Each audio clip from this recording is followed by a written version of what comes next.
നമസ്കാരം.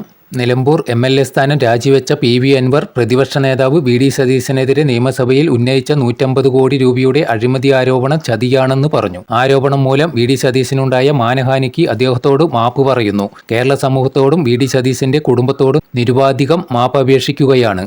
അപേക്ഷ സ്വീകരിക്കണമെന്നും പ്രതിപക്ഷ നേതാവിനോട് അഭ്യർത്ഥിക്കുന്നു. സ്പീക്കർക്ക് രാജി നൽകിയ ശേഷം അൻവർ വാർത്താസമ്മേളനത്തിൽ പറഞ്ഞു. അഴിമതി ആരോപണം താൻ കൊണ്ടുവന്നതല്ലെന്ന് അൻവർ വെളിപ്പെടുത്തി. മുഖ്യമന്ത്രിയുടെ പൊളിറ്റിക്കൽ സെക്രട്ടറി പി. ശശിയാണ് ആരോപണം ഉന്നയിക്കാൻ ആവശ്യപ്പെട്ടത്. മുഖ്യമന്ത്രിക്കും കുടുംബത്തിനുമെതിരെ പ്രതിപക്ഷം നിരന്തരം ആക്രമണം അഴിച്ചുവിടുന്ന സമയമായിരുന്നു. പിണറായിയെ പിതാവിനെപ്പോലെ കരുതിയിരുന്ന എനിക്ക് അതിൽ പ്രതിപക്ഷത്തോട് കടുത്ത ദേഷ്യം ഉണ്ടായിരുന്നു. അപ്പോഴാണ് ശശി ഈ കാര്യം പറഞ്ഞത്. തൊട്ടടുത്ത നിയമസഭാ സമ്മേളനത്തിൽ ഉന്നയിക്കാമെന്ന് പറഞ്ഞു. ഉന്നയിക്കേണ്ട കാര്യം എഴുതി നൽകുകയായിരുന്നുവെന്നും അതാണ് താൻ നിയമസഭയിൽ പറഞ്ഞതെന്നും അൻവർ വെളിപ്പെടുത്തി. ഉന്നയിക്കാൻ പറഞ്ഞ വിഷയം ശരിയല്ലേ എന്ന് ശശിയോട് അന്ന് ചോദിച്ചിരുന്നുവെന്നും ശശി ഉറപ്പു നൽകിയതിൻ്റെ അടിസ്ഥാനത്തിലാണ് നിയമസഭയിൽ വിഷയം അവതരിപ്പിച്ചതെന്നും അൻവർ പറഞ്ഞു.